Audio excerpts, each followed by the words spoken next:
নমস্কার, সকল ভক্ত বন্ধুদের সাদর আহ্বান জানাই দিব্যত্রয়ীর পদপ্রান্তে। দিব্যত্রয়ীর পদপ্রান্তে আমরা প্রতি সোমবার নমি কলুষ হরণে এই শিরোনামে ঈশ্বরীয় প্রসঙ্গ শুনি, ঠাকুরের কথা, ঠাকুর শ্রী রামকৃষ্ণের কথা শুনি আমাদের গুরুদেব শ্রী শ্রী তারকব্রহ্ম তারাদাস এবং দেবী মা শ্রীমতী ধীরা বসুর কাছে। তাদের যে সাধন উপলব্ধি, তাদের সাধন জীবন সম্পর্কেও কিছু কথা উপলব্ধি এবং তারা যেভাবে পথ দেখিয়েছেন, যেমন গুরুদেব বলছেন যে এমন পূর্ণ প্রকাশ আগেও কোনো দিন হয়নি, ভবিষ্যতেও হবে না। সুতরাং এবারে যারা পারবে না, এগোবার তাগিদ যাদের ভিতরে জাগবে না, তাদের জীবন কিন্তু বৃথা। সুতরাং এবার আমাদের ঠাকুর, তিনি যদি কৃপা করেই রেখেছেন, তিনি যদি কৃপা করে আমাদের গ্রহণ না করেন, তাহলে অসম্ভব এই কঠিন জগতে সারভাইভ করা। তো আমরা সেই প্রসঙ্গই শুনব। তবে আজকে শুনব, হঠাৎই বইটা পেয়ে গেলাম। বইটা শ্রী শ্রী লাটু মহারাজ তার বলা কিছু কথা এবং স্বামী সিদ্ধানন্দজি মহারাজ তার সংগ্রহ করা কথাগুলি এখানে আমরা শুনব। এই কথাগুলি শুনতে শুনতে আরেকটি বিষয়ে আমরা শুনব, সেটি হচ্ছে জয়দীপ মহারাজ। তিনি বেশ বিভিন্ন বিষয় নিয়ে আলোচনা করে থাকেন। মরমিয়া এই পেজটি ফলো করলেই তার কথাগুলি পাওয়া যায়। তো সেখানে একটা কথা হঠাৎই এই একেবারে এখনই ফোন খোলা মাত্র হাতে এসে গেল, সেই প্রসঙ্গও একটু শুনবো। কেননা লাটু মহারাজ তার ঠাকুরের যে অবতার লীলা, সেখানে তার বিভিন্ন ফুলে তার সাজিটি সাজানো, তার পার্শ্বদের মধ্যে বিভিন্ন রকমের ভাব এবং গুণের সমাবেশ হয়েছে। সেখানে স্বামীজির মতো অসম্ভব মেধা, ধী শক্তি সম্পন্ন, স্মৃতিশক্তি সম্পন্ন যেমন একটি পুষ্প আমরা দেখতে পাই, তেমনি একেবারে তার বিপরীত লাটু মহারাজ স্বামী অদ্ভুতানন্দকেও দেখতে পাই, যিনি শিখতে পাচ্ছেন না। ঠাকুরও এসেছেন কিন্তু মূর্খশ্রেষ্ঠ হয়ে। আবার ঠাকুর রহস্য করে বলছেন, লোরেন আমাকে যতটা মুখ্য ভাবে, আমি ততটা মুখ্য নই। আসলে আমরা আমাদের একাডেমিক ক্যারিয়ারকেই শিক্ষার মানদণ্ড রূপে বিচার করে থাকি। এইখানে গলতটি হয়ে যায়। প্রকৃত জ্ঞানের উদ্ভব কিন্তু আমাদের অন্তর থেকেই হয়। সেই কথাই জয়দীপ মহারাজ খুব সুন্দরভাবে বিশ্লেষণ করেছেন। আমরা একে একে এই অংশগুলি শুনব। অনেক ভক্ত বন্ধুরা আমরা সবাই সমবেত হয়ে গেছি। কাবেরী, কল্যাণীদি, দীপ অনেক দিন পরে তোমাকে লাইভে দেখছি। রিমা, শুভ্রাদি, রিমি সেন, শ্রী, সঞ্চিতা, বৈশালী, বিলাসপুরের দিদি, কেয়া, সকল ভক্ত বন্ধুদের শুভ সন্ধ্যা জানাই। তন্দ্রা চ্যাটার্জি, শুভ সন্ধ্যা। ঠাকুর মায়ের শ্রী চরণে সাষ্টাঙ্গ প্রণাম নিবেদন করে, শ্রী গুরুদেবকে স্মরণ করে আমরা তাহলে শুরু করছি আমাদের প্রসঙ্গ। ঠাকুর লাটু মহারাজকে অওয়া শেখাতে বসেছেন। ঠাকুর বলছেন বল অ। লাটু মহারাজ তিনি তার দেশীয় উচ্চারণে বলছেন আ। তখন ঠাকুর 2-3 বার চেষ্টা করে বলছেন, আরে এটাই যদি তুই আ বলবি, তাহলে পরেরটাকে কি বলবি? বলছেন, যা, তোকে আর লেখাপড়া করতে হবে না। তো এখানে তাই স্বামী সিদ্ধানন্দজি মহারাজ বলছেন, তিনি আদৌ লেখাপড়া জানতেন না, কিন্তু মনোযোগ সহকারে বেদান্ত পুরাণাদি শ্রবণ করতেন এবং সহজেই তাদের মর্ম হৃদয়ঙ্গম করতে সমর্থ হতেন। এই যে কথাটি স্বামী সিদ্ধানন্দজি মহারাজ বললেন, সহজেই তার মর্ম হৃদয়ঙ্গম করতে সমর্থ হতেন, এই কথাটি আমরা এখানে জয়দীপ মহারাজের কাছে এইভাবে শুনছি। মহারাজজি বলছেন, এক মিনিট,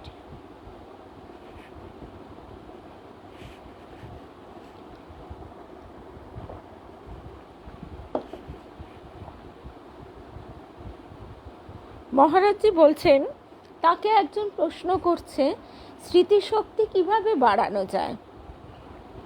মহারাজ উত্তরে বলছেন, স্মৃতিশক্তি বাড়লে কি ঈশ্বরের দিকে বেশি এগোনো যায়?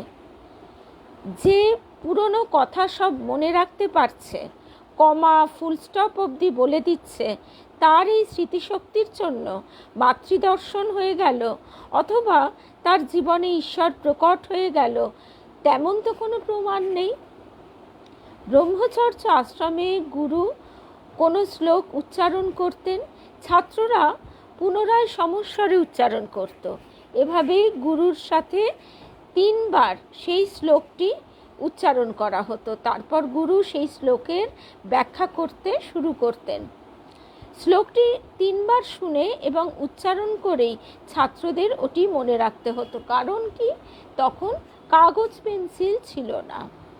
তাই স্মৃতিশক্তির জন্য আমরা মস্তিষ্কের উপর বেশি নির্ভরশীল ছিলাম।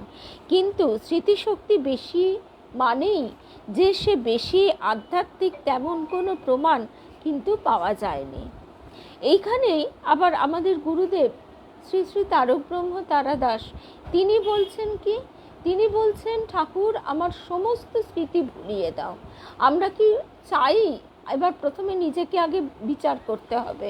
আমার স্মৃতি বলতে কি, আমার ছোট থেকে বড় হওয়ার স্মৃতি, আমার সঙ্গে বিভিন্ন মানুষের যে ইন্টারাকশন হচ্ছে তার স্মৃতি, বিভিন্ন কিছু পড়া বা যা কিছু অভিজ্ঞতা আমরা জীবন থেকে পেয়ে এসেছি, পড়া, শোনা, দেখা, সব কিছুর মাধ্যমে তার স্মৃতি, অর্থাৎ একের পর এক স্মৃতি পরতে পরতে আমাদের মস্তিষ্কে একটা চমৎকার একটা জায়গা তৈরি হচ্ছে, যেখানে পরতে পরতে বিভিন্ন রকম জিনিস সেখানে আমরা রাখছি। এইবার মহারাজজি বলছেন, তুমি স্মৃতিশক্তি বাড়াতে চাইছো কেন? আগে সেটা আমাকে বলতে হবে। কেন বাড়াতে চাইছো এই জিজ্ঞাসার উত্তরে সে বলছে, আমি কম্পিটিটিভ পরীক্ষায় ভালো রেজাল্ট করতে চাইছি। কম্পিটিটিভ পরীক্ষার ব্যাপারে আমার কোনো আপত্তি নেই, কিন্তু অতক্ষণ ওই রকম আলোচনার শেষে এই ধরনের ক্যারিয়ার কেন্দ্রিক প্রশ্ন দেখে আমি তাকে বললাম, তোমাকে আরও মন প্রাণ দিয়ে স্বার্থপর হতে হবে। তোমার মনে একটি ছবি রাখতে হবে যে তুমি দৌড়চ্ছ এবং আশেপাশে যারা তোমার কাছাকাছি চলে আসছে তাদের তুমি ফেলে দিচ্ছ। একমাত্র তুমিই পৌঁছচ্ছ, বাকিরা যা হয় হোক, অপদস্থ হোক, যা হোক। দেখো, কম্পিটিশন মানেই তো তাই। এটাই তাহলে মন দিয়ে তোমাকে করতে হবে, কারণ মনকে তুমি যেভাবে শিক্ষা দেবে, মন তোমাকে সেদিকেই এগিয়ে নিয়ে যেতে সাহায্য করবে। তাই তোমাকেও জিজ্ঞাসা করছি, তুমি স্মৃতিশক্তি বাড়াতে চাইছো কেন? ছেলেটি তো খুশি হয়ে চলে গেল। এখন তুমি বলো, ভালো পরীক্ষা দিয়ে বেশি নম্বর পাওয়ার জন্য? এর জন্য অনেক উপদেষ্টা পাবে। এমনকি তোমার স্কুল কলেজেই এমন অনেককে পেয়ে যাবে যারা তোমাকে এই বিষয়ে পরামর্শ দিতে পারবেন। বিভিন্ন সাবজেক্টে কি করে নম্বর বাড়ানো যায়, কি করে বেশি মুখস্থ করা যায়, মনে রাখা যায়, এই নিয়ে দেখবে অনেক টিপস দেওয়া হয়। স্মৃতিশক্তি ছিল, এইবার মহারাজজি যে কথায় আসছেন, জয়দীপ মহারাজ, স্মৃতিশক্তি ছিল আচার্য শঙ্করাচার্যের। কেবল স্মৃতিশক্তি নয়, তার সঙ্গে ছিল ভয়ঙ্কর মেধা শক্তি। সেই প্রখর স্মৃতিশক্তি দিয়ে তিনি কি করলেন? তিনি কি একজন সেলিব্রিটি হলেন, কম্পিটিটিভ পরীক্ষা দিলেন? না, অতি অল্প বয়সে তিনি নিজে উপনিষদের ভাষ্য রচনা করলেন, ভাষ্যের টিকা করলেন। স্মৃতিশক্তিকে কাজে লাগিয়ে তিনি একক প্রচেষ্টায় ভারতবর্ষের সনাতন ধর্মকে পুনঃ প্রতিষ্ঠা করলেন।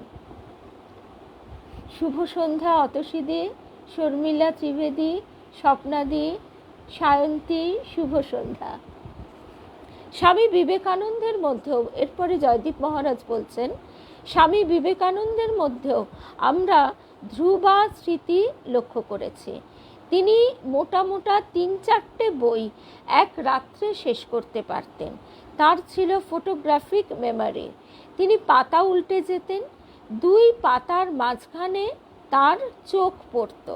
ছবি তোলার মতো প্রতিটি শব্দ তার মাথায় গেঁথে যেত, দাড়ি, কমা, পূর্ণচ্ছেদ সহ। বইয়ের যে কোনো অংশ থেকে লাইনের পর লাইন তিনি মুখস্থ বলে যেতে পারতেন। তার এই স্মৃতিশক্তিকে ব্যবহার করে তিনি পাশ্চাত্যে ভারতের গৌরব গাথা তুলে ধরেছিলেন।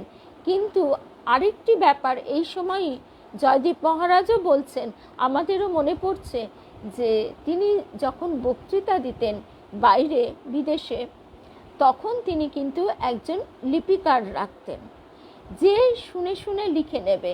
কারণ তিনি বলতেন যে আমি যে সময় বলে থাকি সে সময় আমি নিজের মধ্যে নিজে থাকি না, এবং আমি কি বলছি সেটাও ঠিক আমার বোধে থাকে না, কারণ তখন আমার এই আমি থেকে অনেক বেশি বড় হয়ে যায়। আবার একথাও আমরা শুনেছি যে পরদিন তিনি কি বলবেন সে কথা স্বয়ং ঠাকুর তাকে বলে দিচ্ছেন।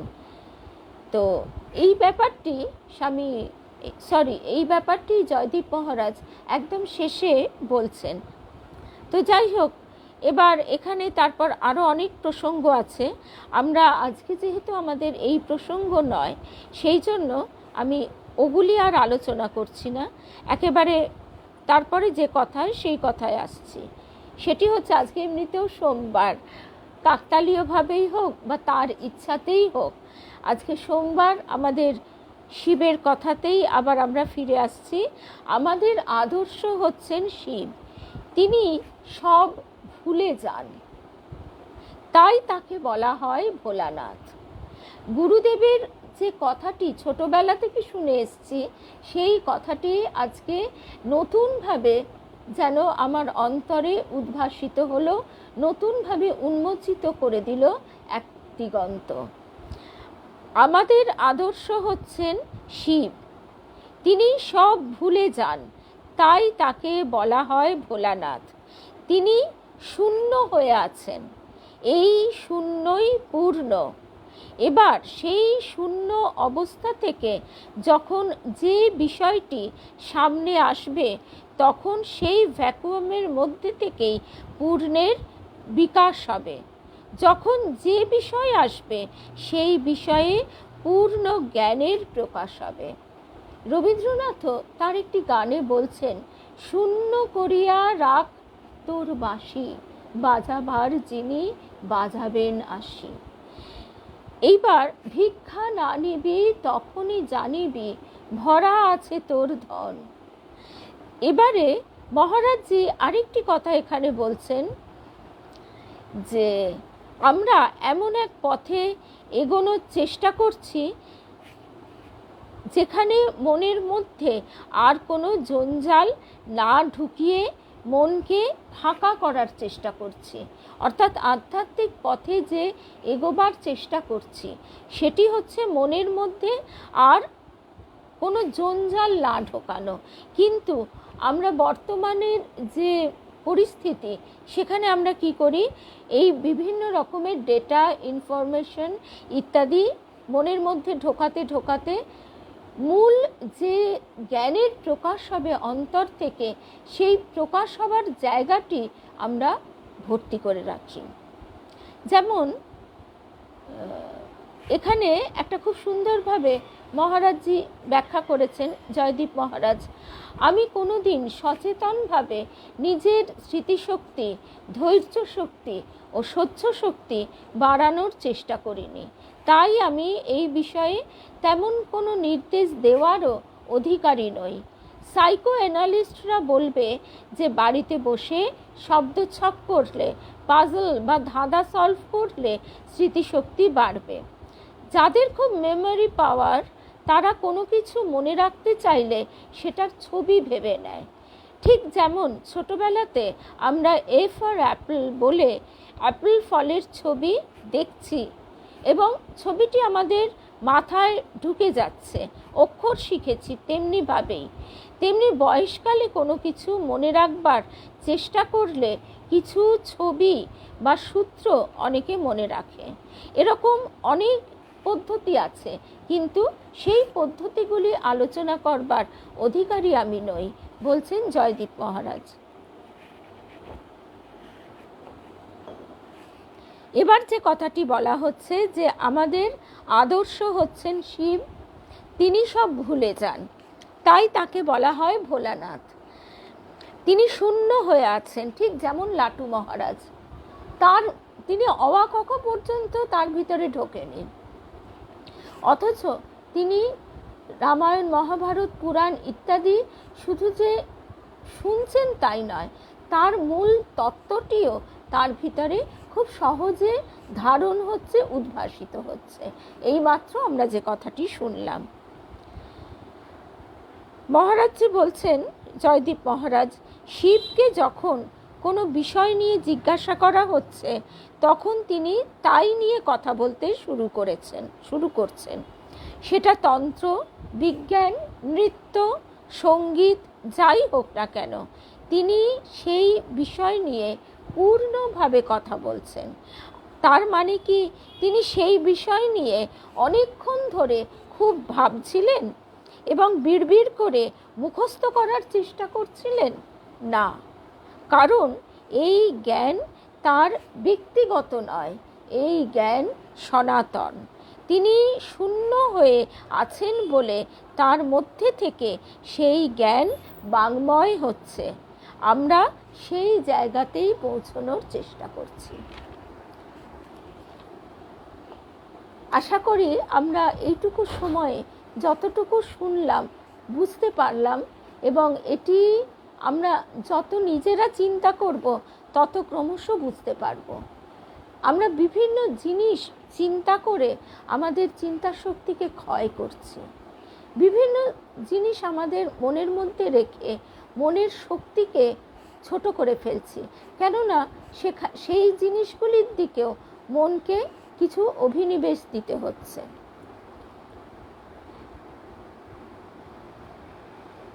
এখানে আমরা তারপর আবার আমাদের লাটু মহারাজের কাছেই চলে আসি। শাস্ত্রোক্ত কোনো কথাই তার কাছে নূতন ঠেকত না। লাটু মহারাজের কাছে শাস্ত্রের যা গূঢ় অর্থ তা তিনি অন্তরে উপলব্ধি করতে পারতেন। একবার জনৈক সাধু তাকে কঠোপনিষদ শোনাচ্ছে,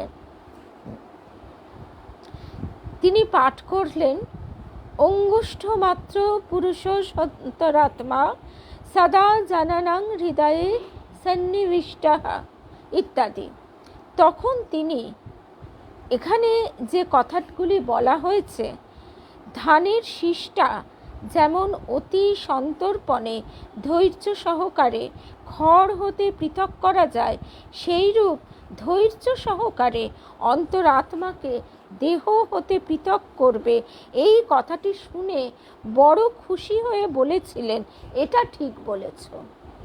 অর্থাৎ আমরা দেখছি যে আধ্যাত্মিকতা কোনো মোটিভেশনাল স্পিচ নয়।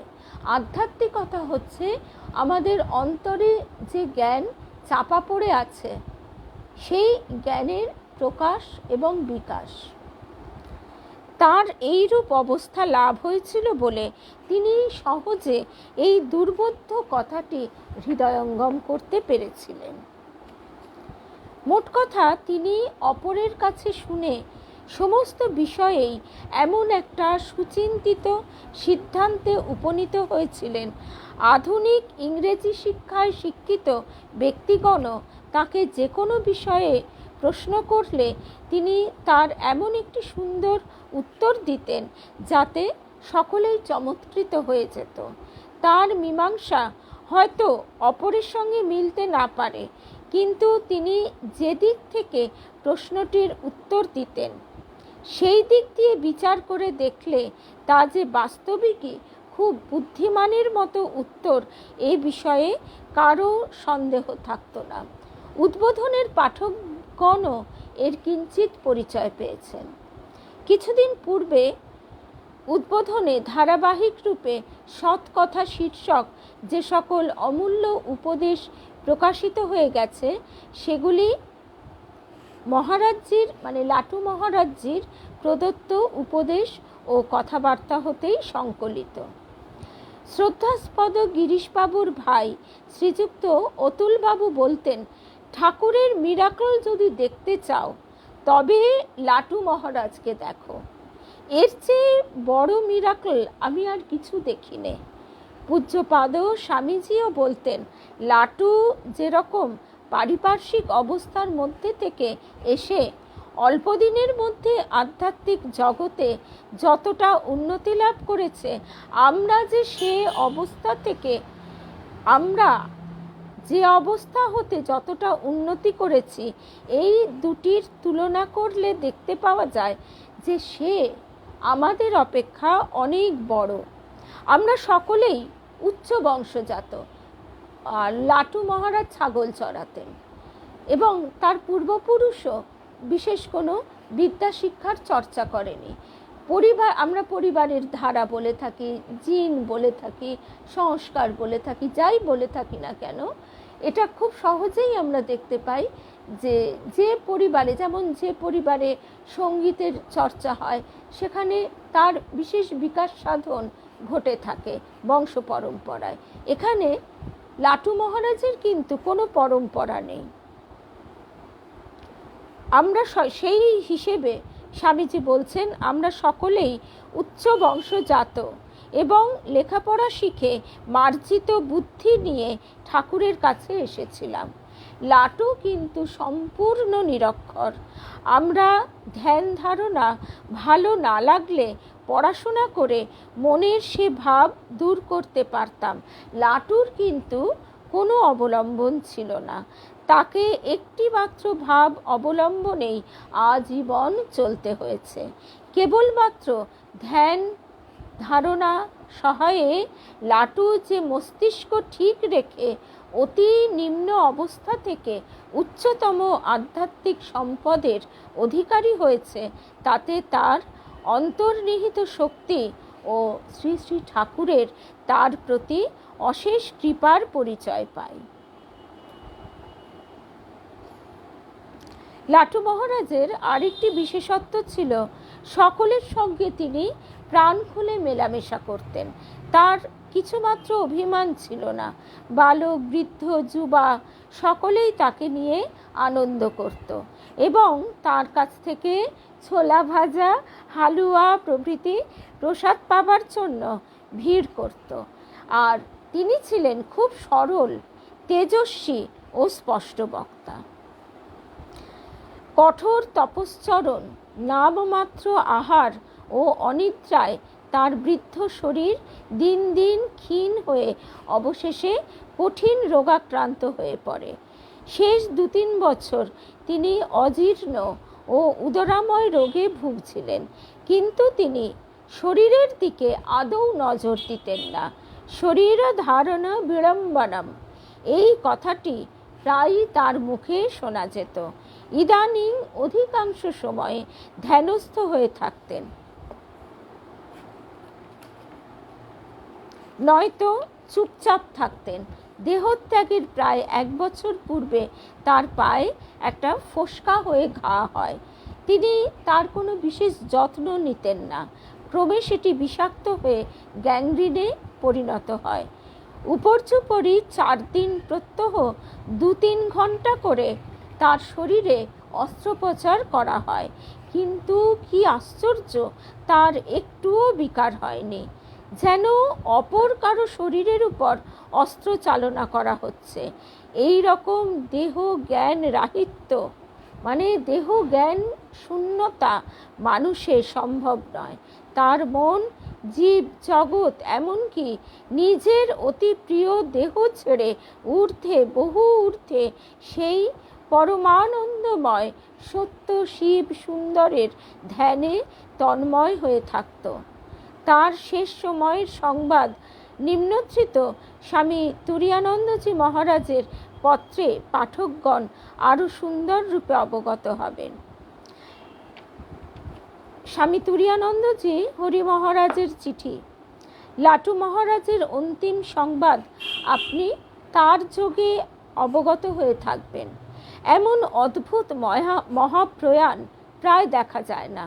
ইদানিং সর্বদাই অন্তর্মুখ থাকতেন লিখেছি। অসুখের সময় থেকে একেবারে ধ্যানস্থ ছিলেন, ভ্রূমধ্যবদ্ধ দৃষ্টি, সকল বাহ্য বিষয় হতে একেবারে সম্পূর্ণ উপরত, সদা সচেতন, অথচ কিছুরই খবর রাখতেন না। একদিন ড্রেসিং হচ্ছে, আমাকে জিজ্ঞাসা করলেন কি অসুখ, ডাক্তাররা কি বলছে।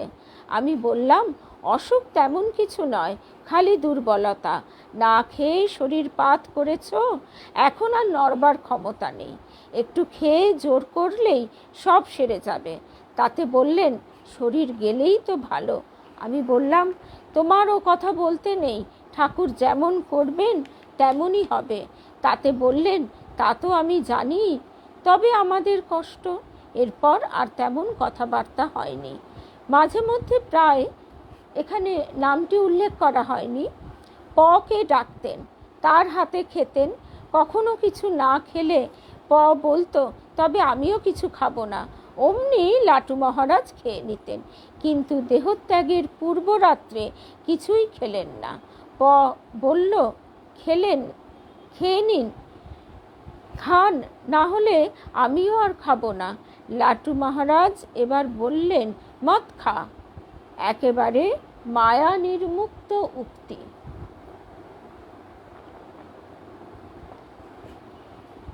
এখন আমাদের এটা মনেই হতে পারে লাটু মহারাজ ঠাকুরের পার্ষদ, তার সঙ্গে কি আমাদের তুলনা? আমাদের এই প্রসঙ্গ করা কিন্তু সেই জন্য নয়। আমাদের প্রসঙ্গ করা এই কারণেই যে আমাদের আদর্শ সবসময় উচ্চ দিকে থাকবে। এবার সেই আদর্শের দিকে আমরা যে যতটা এগিয়ে যেতে পারবো সেই ততটা উত্তীর্ণ হলাম। পরদিন সকালে আমি গিয়ে দেখি খুব জ্বর। নাড়ি দেখলাম, নাড়ি নেই। ডাক্তার এসে হার্ট পরীক্ষা করলেন, শব্দ পেলেন না। টেম্পারেচার 102, বেশ সজ্ঞান, 102.6, বেশ সজ্ঞান, তবে কোনো বাহ্য চেষ্টা নেই। সকালে একবার দাস্ত হয়েছিল, বেশ ভালো, স্বাভাবিক, তবে অন্যদিন উঠে বসতেন, সেদিন আর উঠে বসতে পারেননি। অনেক অনুনয় বিনয় করেও 2-4 ফোঁটা বেদানার রস আর জল ছাড়া আর কিছুই খাওয়াতে পারা যায়নি। দুধ দিলে অত্যন্ত অসন্তোষ প্রকাশ করতেন। আর এখন এইটাই আমার সবসময় মনে হয়, বর্তমানে আমরা এই দেহটা একেবারে তিল তিল করে যায়, শেষ পর্যন্ত রাখার জন্য তাকে কত রকমভাবে কত কিছু জবরদস্তি করে তার শরীরের ভেতর ঢুকিয়ে দিই, এবং সেই ঢুকিয়ে দেবার ফলে শরীর তার কাজ করতে থাকে। তার ফলে তার কষ্টটা দীর্ঘসূত্রই হয়, এর বেশি কিছু হয় কি না আমরা তো জানি না। কিন্তু এখানে তিনি দেখা যাচ্ছে যে যখন তার দেহ ছেড়ে দেবার মন একেবারে, এখানে যদিও হরি মহারাজ বলছেন যে ও কথা বলতে নেই, শরীর গেলেই তো ভালো, এ কথা শুনে হরি মহারাজ বলছেন তোমার ও কথা বলতে নেই, ঠাকুর যেমন করবেন সেই রূপ করবে। তাতে কিন্তু লাটু মহারাজ এরপর বিশেষ কিছু বলেননি, কিন্তু জোর করেও শরীরকে তিনি আহার্য দেওয়াতে বিশ্বাসী নন, পক্ষপাতিত ননই, এবং সেটা কেউ করুক সেটাও তিনি বরদাস্ত করছেন না। বিশ্বনাথের চরণামৃত অতি সন্তোষের সঙ্গে খেয়েছিলেন। মাথায় বরফ ও অডিকলন দেওয়া হতে লাগলো। বেলা 10টার পর আমি বিদায় নিয়ে আবার 4টের সময় এলাম। সেই সময় ডাক্তার শ্রীপদ সহায়েরও আসবার কথা ছিল। বাড়ি এসে স্নানাহার করে একটু বিশ্রাম করছি, সংবাদ পেলাম লাটু মহারাজ 12:10 সময় ইহলোক ছেড়ে স্বস্থানে প্রস্থান করেছেন। তখনই আপনাকে ও শকে তার করতে টেলিগ্রাম করতে নির্দেশ দিয়ে আমি তাকে শেষ দর্শন করবার জন্য হাজারবাগ বাড়িতে উপস্থিত হলাম। গিয়ে দেখলাম ডান দিকে চেপে পাশবালিশে হাত রেখে যেন নিদ্রা যাচ্ছেন। গায়ে হাত দিয়ে দেখলাম জ্বরের সময় যেমন গরম ছিল সেই রকমই রয়েছে। কার সাধ্য বোঝে যে চিরনিদ্রায় মগ্ন হয়েছেন, কেবল অধিক প্রশান্ত ভাব মাত্র। মঠের সকলেই খুব নাম সংকীর্তন আরম্ভ করে দিলেন। প্রায় 3 ঘণ্টা কাল প্রগাঢ় ভগবত ভজন হয়েছিল। বেলা 4:30 সময় তাকে বসিয়ে যথারীতি পূজা করে আরাত্রিকান্তে নিচে নামিয়ে আনা হলো। যখন তাকে বসিয়ে দিয়ে পূজাদি করা হয় তখনকার মুখের ভাব যে কি সুন্দর দেখাচ্ছিল তা লিখে জানানো যায় না। এমন শান্ত, সকরুণ, মহা আনন্দময় দৃষ্টি আমি পূর্বে কখনো লাটু মহারাজের আর দেখিনি। এর আগে অর্ধনিমীলিত নেত্র থাকত, এখন একেবারে বিস্ফারিত ও উন্মুক্ত হয়েছিল। আর তাতে যে কি ভালোবাসা, কি প্রসন্নতা, কি সাম্য ও মৈত্রী ভাব দেখলাম তা বর্ণনার অতীত। যে দেখল সেই মুগ্ধ হয়ে গেল। বিষাদের চিহ্ন মাত্র নাই, আনন্দের ছটা বাহির হয়ে আসছে। সকলকেই যেন প্রীতি ভরে অভিনন্দন করছেন। এ সময়ের দৃশ্য অতীব অদ্ভুত ও চমৎকার, প্রাণস্পর্শী। অদ্ভুতানন্দ নাম পূর্ণ করতেই যেন প্রভু এই অদ্ভুত দৃশ্য দেখালেন। তার শরীর সজ্জা যখন নূতন বসন ও মাল্যচন্দনে বিভূষিত করে সকলের সম্মুখে নীত হলো, তখন সাধারণে সেই শোভা দেখে বিস্ময়ে পূর্ণ হয়ে ধন্য ধন্য করতে লাগলো।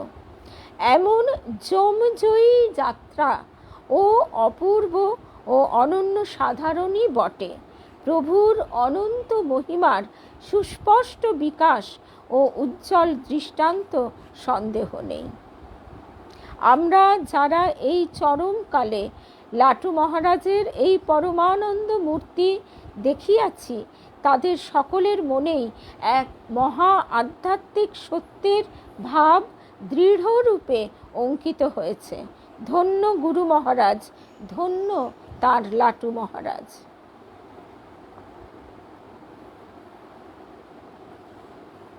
মহারাজজি বলছেন, এবার তার কথা কয়েকটি শুনব। মহারাজজি বলছেন, চাকরির চেয়ে বরং ভিক্ষা করে খাওয়া ভালো। এ কথা শুনলে আজকের দিনে মানুষ রে রে করে উঠবে।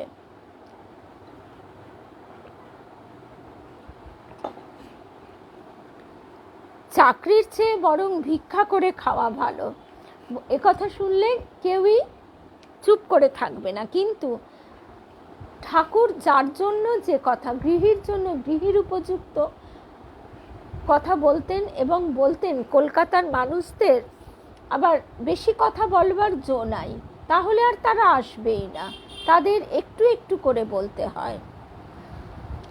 লাটু মহারাজ যে কথাটি বলছেন সেই কথাটি থেকে আমরা এটুকু নিতে পারি যে চাকরি মানে সেটাই জীবনের সর্বস্ব, এই চিন্তাধারাটি কিন্তু ঠিক নয়। বা চাকরির একেবারে উচ্চ অবস্থায় পৌঁছানোর জন্যে মরণপণ লড়াই করাও ঠিক নয়। কিন্তু এগুলি আমরা ব্যাখ্যা করতে পারি না। মহারাজজির এই যে কথাটি, চাকরির চেয়ে বরং ভিক্ষা করে খাওয়া ভালো, যার কাছে যেভাবে পৌঁছবে সে সেইভাবেই নেবে, যার কাছে যে ভাব নিয়ে যাবে সে সেইভাবেই গ্রহণ করবে, কারণ প্রত্যেকের ভাব আলাদা। ঠাকুর কারোর ভাব ভঙ্গ করতেন না।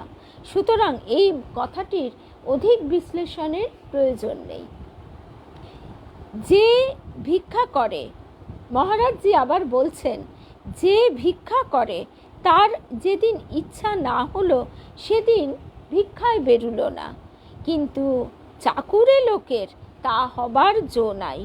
ইচ্ছা থাক আর নাই থাক, চাকরিতে বেরুতেই হবে। স্বাধীন পেশা সবসে আচ্ছা। সংসারে অর্থের জন্য দাসত্ব করে, কিন্তু লাটু মহারাজ বলছেন ভগবানের জন্য কেউ দাসত্ব করতে চায় না, অথচ তাতে কোনো খরচই নেই। যে ভগবানের জন্য দাসত্ব করে সেই ভাগ্যবান। কলিতে অন্নদানের চেয়ে পুণ্য নেই, এমনকি একজন ভিখারিকেও এক মুঠো চাল দেওয়া ভালো, তাতে দাতারই কল্যাণ হয়। ভগবান কাউকে অর্থ দেন, কিন্তু দান করবার ইচ্ছা দেন না। আবার যাকে দান করবার ইচ্ছা দেন তাকে অর্থ দেন না। যাকে দুইই দেন, বুঝতে হবে তার উপর ভগবানের দয়া আছে। ভগবান যতটুকু শক্তি দিয়েছেন ততটুকু সৎ কাজ করো, কারো যেন অনিষ্ট না হয়। ভগবান বলছেন যতটুকু পারো জীবকে রক্ষা করো। জীবকে নষ্ট করতে নেই, জীবকে রক্ষা করতে করতে আমাকে বুঝতে পারবে, মানে আত্মানং বৃদ্ধি, আমি কি জিনিস। মহাপ্রভুর শিক্ষা, গরিবকে ভুলো না। গরিবকে রক্ষা করলে ভগবান খুশি হন, যে রক্ষা করে তার কল্যাণ হবেই। লোকে ভিক্ষা করতে এলে গালাগালি দিস কেন? ইচ্ছা হয় খুশি হয়ে এক মুঠো দিবি। যদি দেবার মুরদ না থাকে তবে মিষ্টি কথাই বলবি, দিতে পারবো না। দুটো মিষ্টি কথা বলতে কি পয়সা লাগে? দিবি তো এক মুঠো ভিক্ষে কিংবা একটি পয়সা, এই তো জিনিস। তা অত লম্বা লম্বা কথার কি দরকার? নিজে তো ভিক্ষা করিস না, তা ওদের দুঃখ কি করে বুঝবি? নিজে কখনো যদি ওই রকম অবস্থায় পড়িস আর ভিক্ষা করতে গেলে কেউ তোকে দুটো কড়া কথা শুনিয়ে দেয়, তাহলে তোর কীরকম দুঃখ হয় একবার মনে মনে ভেবে দেখ। অর্থাৎ আমরা সবসময় যেন নিজেকে অন্যের জায়গায় বসিয়ে বিচার করি, চিন্তা করি। খুব দুর্ভিক্ষের সময় ভগবান পরীক্ষা করেন কে ওই সময়ে সাহায্য করে। ওই মারোয়ারি কাপড় দিয়ে এত লোকের লজ্জা নিবারণ করলে এ কি কম ভাগ্যের কথা? দুর্ভিক্ষের সময় যার দুমুঠো খাবার আছে তার এক মুঠো দিয়েও সাহায্য করা উচিত। যে না করে সে দেশের কাছে, ভগবানের কাছে দোষী। নিজের স্বার্থের জন্য সব খরচ করতে পারো, কিন্তু দেবতার জন্যে 5 পয়সা খরচ করতে কুণ্ঠিত হয়। শাস্ত্রে আছে দেবতা, সাধু আর তীর্থস্থানের পাণ্ডাকে কিছু দিতে হয়। তিনি মানে ঠাকুর, তিনি বলতেন ঠাকুরের কাছে, রাজার কাছে ও সাধুর কাছে কিছু কিছু নিয়ে যেতে হয়, শুধু হাতে দর্শন করতে নেই। ওটা হলো ভেকের মান্য, অর্থাৎ সাধু তার গেরুয়া বসন, ত্যাগ বৈরাগ্যের নিদর্শন। তাই তার কাছেও তুমি গৃহী মানুষ কিছু নিয়ে যাও। রাজার কাছে তার সম্মান আছে, কারণ তিনি এই দেশের মাথা হয়ে তোমাকে রক্ষণাবেক্ষণের চিন্তা করছেন। আর ঠাকুরের কাছে, ঈশ্বরের কাছেও দেবস্থানে শুধু হাতে যেতে নেই। বিদ্যাসাগর মশাই বাস্তবিক সৎ পণ্ডিত লোক, নিজে খেটে উপার্জন করে দান করেছেন। যেমন কর্ম তেমনি নাম, খুব ত্যাগী, খাটুনির পয়সা ওরই সার্থক। পর সেবায় যিনি জীবন দিয়েছেন, যার আপন পর বলে কিছুমাত্র ভেদ নেই, যিনি পরের দুঃখে প্রাণে প্রাণে বুঝতে পেরেছেন, তার চেয়ে আর ভাগ্যবানকে। আমরা এমনই স্বার্থপর হয়ে পড়েছি যে বিপদে আপদে কাউকেই দেখি না, পরের উন্নতি যেন চোখে দেখতে পাই না, পরের উন্নতি যেন চোখে দেখতে পাই না, পরের কুৎসা নিয়ে ব্যস্ত, পরের সুখে ঈর্ষা হয়, সেজন্যই আমাদের দুর্দশা। যদি ঠিক ঠিক নিঃস্বার্থভাবে পরসেবা ইত্যাদি করা হয় তাহলে ভগবান সন্তুষ্ট হন। ভগবান সন্তুষ্ট হলে বিবেক, বৈরাগ্য, শ্রদ্ধা, ভক্তি হয়। স্বামী কি শান্তি দিতে পারে? হয়তো কেউ এসে বলছে স্বামী বাড়িতে অশান্তি করে বা গায়ে হাত তোলে বা কোনো কিছু করে, তাতে সেই প্রসঙ্গটা লেখা নেই। শুধু বলা আছে স্বামী কি শান্তি দিতে পারে? শান্তি দেনেওয়ালা এক ভগবান। তবে বিদ্যা স্ত্রী স্বামীর কল্যাণের জন্য দান করে থাকে, স্বামীর জন্য জপ করে। দেখো না, বাবুর বাড়ির স্ত্রীলোকেরা গোপনে গোপনে দান করছে যাতে স্বামীর সুখ হয়, মঙ্গল হয়। ওরকম বিদ্যার ঘর কি আর আছে? যাদের মেয়েরা সংসারের কল্যাণের জন্য দিন দুঃখীর, সাধু সন্ন্যাসীর, দেবতার সেবা গোপনে করে। আগে সব এমনি ছিল। এই হলো মহারাজজির কিছু কথা। মহারাজজির কথার অনেক অনেক বিষয়ে বিভিন্ন রকম কথা তিনি ছোট ছোট করে বলেছেন।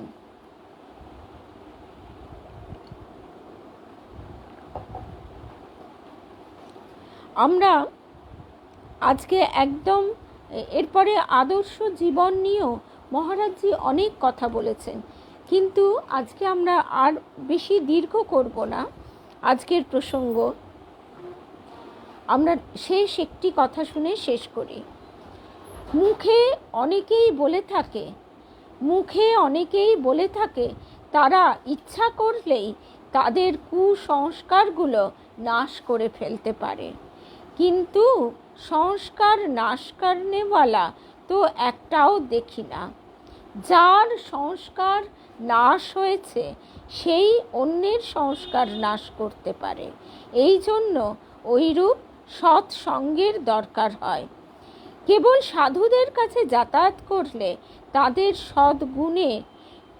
সাধু সঙ্গের সদ্গুণে কুসংস্কার মানে আমাদের মনের যে মালিন্য, এখানে কুসংস্কার বলতে প্রেজুডিস ইত্যাদি নয়। কুসংস্কার আস্তে আস্তে চলে যায় এবং সুসংস্কার প্রবল হয়ে ওঠে। তবে শুধু বৈদ্যের বাড়ি গেলে কি হবে? ঔষধ এনে খেতে হবে, তবে না রোগ সারবে। কেবল সাধুর কাছে ঘুরে ঘুরে বেড়ালে কি হবে? তাদের কাছ থেকে উপদেশ পেয়ে তদনুরূপ কর্ম করতে হয়, তবে তো হয়। তো সুতরাং স্মরণ, মনন, শ্রবণ, নিদিধ্যাসন অর্থাৎ নিজের মনের মধ্যে এই চিন্তাগুলিকে আমরা যত গভীরভাবে নিতে পারবো, মনকে যত একমুখী করতে পারবো, তত আমাদের দ্রুত অগ্রগতি সম্ভব। আজকে তাহলে আমরা এই অবধি শুনলাম। আবার আগামীকাল আমাদের দেখা হবে রামদাস কাঠিয়া বাবার অনুধ্যান নিয়ে 8:30 বেদান্ত দর্শন ফেসবুক পেজে। আগামীকাল কিন্তু অনেক দেরিতে, রাত 8:30। জয় রাম কৃষ্ণ, জয় রাম কৃষ্ণ, জয় রাম।